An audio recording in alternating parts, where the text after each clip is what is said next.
Hello everyone, आप सभी का द पीएचसी प्रिपरेशन पर स्वागत है। आज हम 10, 11 और 12 मार्च 2026 से बनने वाली सभी करंट अफेयर को कवर करेंगे। उससे पहले हम लोग लास्ट क्लास का रिवीजन कर लेते हैं।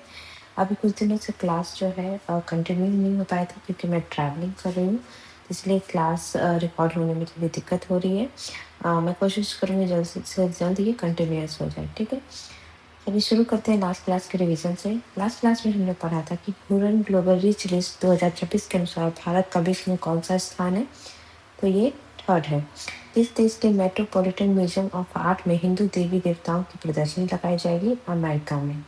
सेबी द्वारा सोशल मीडिया पर भ्रामक वित्तीय सलाह देने वाले इन्फ्लुएंसर पर लगाम लगाने के लिए किस एआई टूल को तैनात किया गया है? सुदर्शन। नेपाल के प्रधानमंत्री पद का चुनाव जीतकर कौन सबसे युवा प्रधानमंत्री बनने के लिए तैयार है? मलिंदर शाह। तजाकिस्तान और उज्बेकिस्तान द्वारा किस जीत के संरक्षण के लिए आगामी CMS को 15 बैठक में प्रस्ताव रखा जाएगा? तो ये होगा स्ट्रिप्ड आयना के लिए। भारत के किस एयरपोर्ट को OAG ऑफिशियल एयरलाइन गाइड में एपेक क्षेत्र के शीर्ष व्यस्त हवाई अड्डों में शामिल किया है? तो इंदिरा गांधी इंटरनेशनल एयरपोर्ट को। हाल ही में किस खिलाड़ी द्वारा अमेरिकी राष्ट्रपति डोनाल्ड ट्रंप को रत्न जनित गुलाबी फुटबॉल भेंट की गई है? लियोनेल मेसी के द्वारा।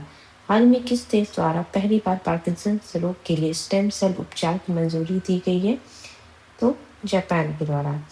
हाल ही में किस अभिनेत्री को गदर तेलंगाना फिल्म अवार्ड 2025 को में सर्वश्रेष्ठ अभिनेत्री का अवार्ड मिला है? रश्मिका मंदाना को। सबरीना बिटमैन किस देश की पेशेवर पुरुष फुटबॉल टीम में पहली बार महिला मुख्य कोच बनकर इतिहास बनाया गया है? तो इनका संबंध है पोलैंड से। किस राज्य में पहला खेलो इंडिया ट्राइबल गेम्स 2026 का आयोजन किया जाएगा? छत्तीसगढ़ में। तो ये थे लास्ट क्लास के रिवीजन और शुरू करते हैं आज की क्लास को। पहला क्वेश्चन है, ICC mains T20 world cup 2026 किसके द्वारा जीता गया है? तो जीता गया है इंडिया के द्वारा। किसको हरा के? न्यूजीलैंड को हरा के।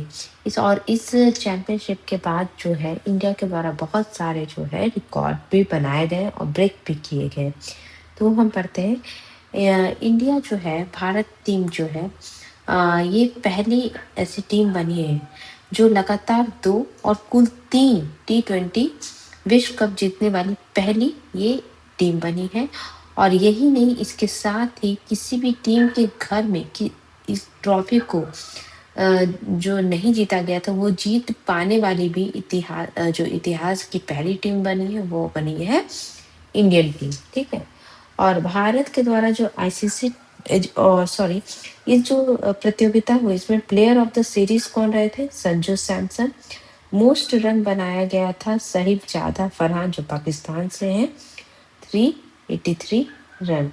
मोस्ट विकेट लिया गया था जसप्रीत बुमराह और वरुण चक्रवर्ती के द्वारा, जिन्होंने 14 विकेट लिए थे। जो नेक्स्ट एडिशन है इसका 2028 में होगा। कहाँ होगा?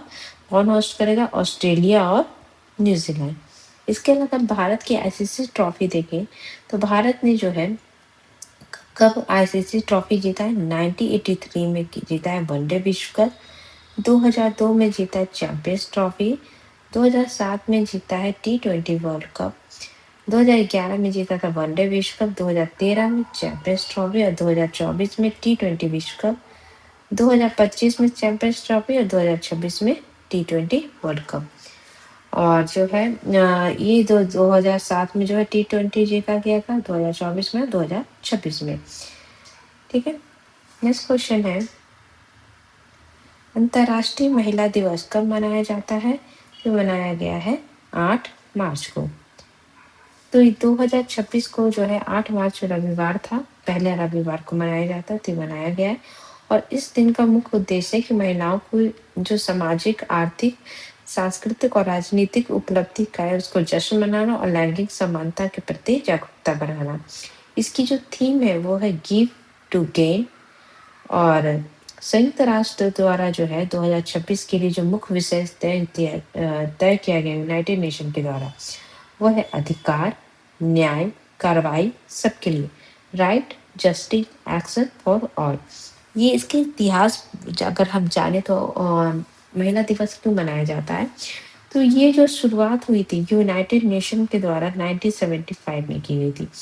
और 8 मार्च को ही क्यों चुना गया था? इसका रीज़न ये है कि 8 मार्च को 1917 में रूस की जो महिलाएं हैं उनके द्वारा रोटी और शांति की मांग को लेकर की गई हड़ताल से ये जुड़ा हुआ है।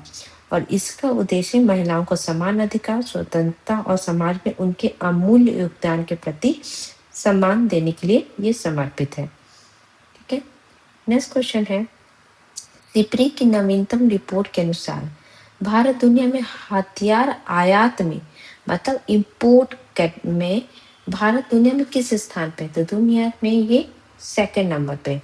तो फर्स्ट नंबर पे कौन है? फर्स्ट नंबर पे है यूक्रेन।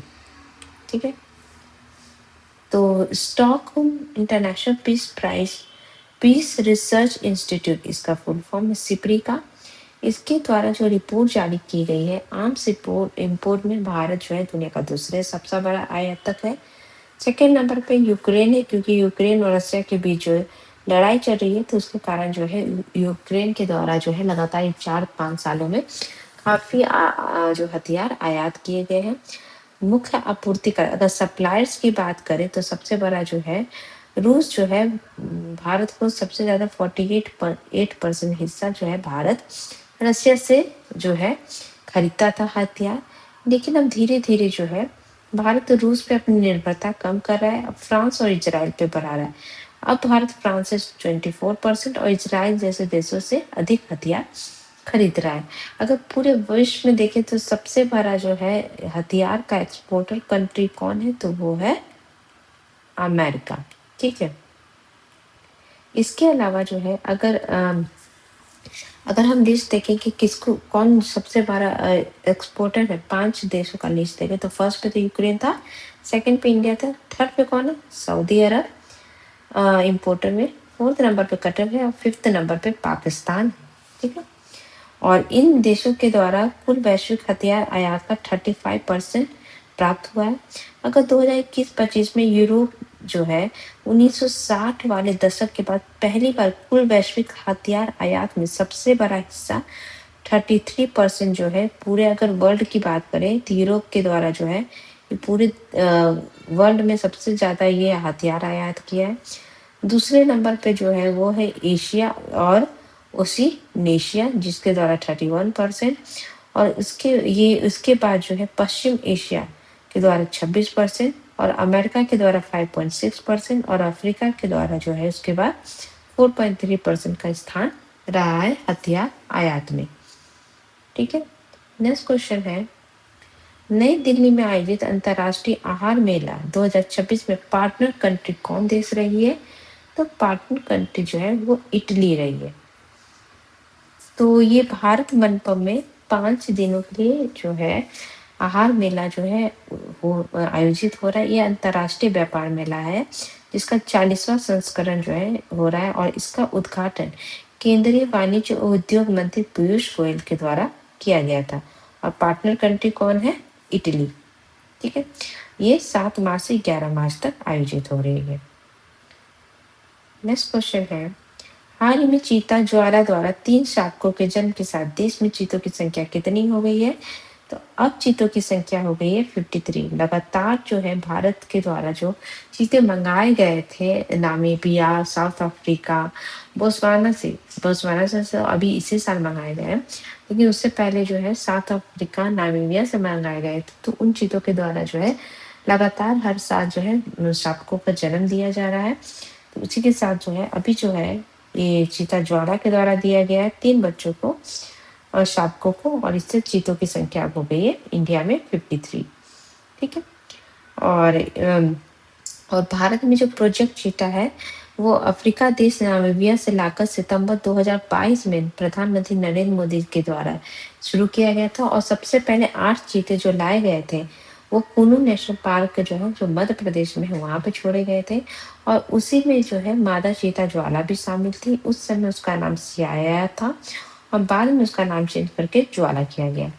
अभी जो है जो चीते हैं वो कुछ चीते जो है कुनू नेशनल पार्क में है मध्य प्रदेश से, और कुछ दूसरा जो चीते शिफ्ट किए गए थे वो गांधी सागर अभ्यारण्य में किए गए थे। अब जो है तीसरा जो चीतों का घर बनने जा रहा है वो है रानी दुर्गावती अभयारण्य, नौरादेही, जो कि मध्य प्रदेश में ही है। तो ये चीतों का तीसरा घर बनेगा और इसका जो क्षेत्र है 1100 जो है 97 वर्ग किलोमीटर है।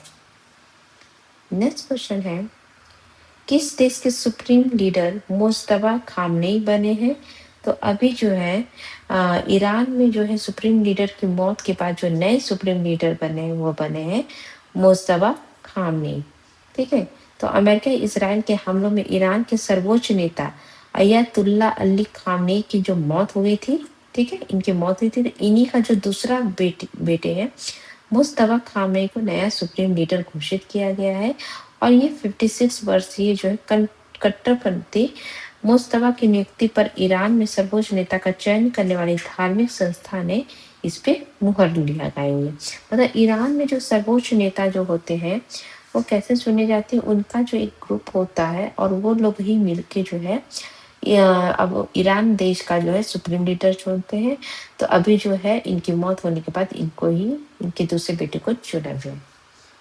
नेक्स्ट क्वेश्चन है, हाल में केंद्र सरकार द्वारा जल जीवन मिशन की समय सीमा बढ़ाकर किस वर्ष तक किया गया है? तो ये किया गया 2028। ठीक है। तो जो केंद्र की जो है मिशन था जल जीवन मिशन, जिसके तहत हर घर नल जल पहुंचाने के लिए शुरू किया गया था, इसका जो है समय सीमा बढ़ाकर 2028 तक विस्तार कर दिया गया है। और इसके साथ ही मिशन को 1.51 लाख करोड़ रुपए और केंद्रीय मदद भी जारी की गई है। और इसके दौरान जो है इस मिशन के दौरान देश भर के अधूरे कामों को पूरा करने सहित स्वच्छ पानी जुड़ने पहुंचाने से जुड़ी सुविधाओं पर भी फोकस किया जाएगा। जल जीवन मिशन की बात करें तो ये भारत सरकार की एक प्रमुख पहल है, जिसका उद्देश्य देश के हर ग्रामीण घर में नल से स्वच्छ जल पहुंचाना है। और इसे 15 अगस्त 2019 में प्रधानमंत्री नरेंद्र मोदी जी के द्वारा लॉन्च किया गया था। लॉन्चिंग ईयर याद करना इम्पोर्टेंट है क्योंकि एग्जाम में इस तरीके के क्वेश्चन आते हैं। कब शुरू किया गया था? 2019 में। इसका उद्देश्य क्या है कि हर घर जल, मतलब वर्ष 2028 तक क्या टारगेट रखा गया कि प्रत्येक ग्रामीण परिवार को व्यक्तिगत घरेलू नल कनेक्शन के माध्यम से पर्याप्त और सुरक्षित पेयजल उपलब्ध कराना है। और जल आपूर्ति की मात्रा रखी गई है कि प्रति व्यक्ति प्रतिदिन 55 लीटर पानी की आपूर्ति सुनिश्चित करना। और इसमें जो है पानी की गुणवत्ता पे भी विशेष ध्यान देना और विशेष रूप से उन क्षेत्रों में जहाँ पानी प्रदूषित है उसकी गुणवत्ता पे ध्यान देना ज्यादा जरूरी है। और इसके तहत जो है योजना के प्रबंधन और रख रखाव में स्थानीय भू समुदाय, विशेषकर महिलाओं और ग्राम पंचायतों की सक्रिय भूमिका सुनिश्चित करना है। नेक्स्ट क्वेश्चन है, किस केंद्रीय मंत्री द्वारा vision documentary defence forces vision 2047 a road map for a future ready Indian military का विमोचन किया गया है? एक डॉक्यूमेंट्री है जिसका विमोचन जो है राजनाथ सिंह द्वारा किया गया है। ठीक है। तो ये जो है एक डॉक्यूमेंट्री है जिसके तहत भारतीय सेना को जो है ये लक्ष्य रखा गया है कि भारत की आज़ादी की शताब्दी जब 100 वर्ष पूरे होंगे इंडिया का, तो 2047 तक जो है सशस्त्र बलों को दुनिया की सबसे आधुनिक सेनाओं में से एक बनाना है। और इसी के लिए एक डॉक्यूमेंट्री रिलीज की गई है। कल मैंने आपसे पूछा था, लास्ट क्लास में मैंने आपसे पूछा था कि केंद्रीय मंत्री सर्बानंद सोनोवाल द्वारा किस राष्ट्रीय राजमार्ग पर 3 नई परियोजना का शिलान्यास किया गया है? तो राष्ट्रीय जलमार्ग कौन सा था? नेशनल वाटरवे 2 पे। ठीक है, जो कि आसाम में स्थित है। कौन से नदी पे? ब्रह्मपुत्रा नदी पे। ठीक है। तो उसी पे जो है 3 और परियोजना का जो है शिलान्यास किया गया था। आज का क्वेश्चन है आपका कि प्रधानमंत्री नरेंद्र मोदी द्वारा किस राज्य के सानंद में सेमीकंडक्टर संयंत्र का उद्घाटन किया गया है? तो ये माइक्रोन कंपनी के द्वारा बनाया गया है ये सेमीकंडक्टर प्लांट। तो आपके ऑप्शन है उत्तराखंड, उत्तर प्रदेश, गुजरात या मध्य प्रदेश। इसका आंसर आप मुझे कमेंट बॉक्स में दे सकते हैं। तो ये थे आज के important current affair. I hope आपको क्लास अच्छी लगी हो तो प्लीज चैनल को लाइक शेयर सब्सक्राइब जरूर करिएगा। Thank you so much.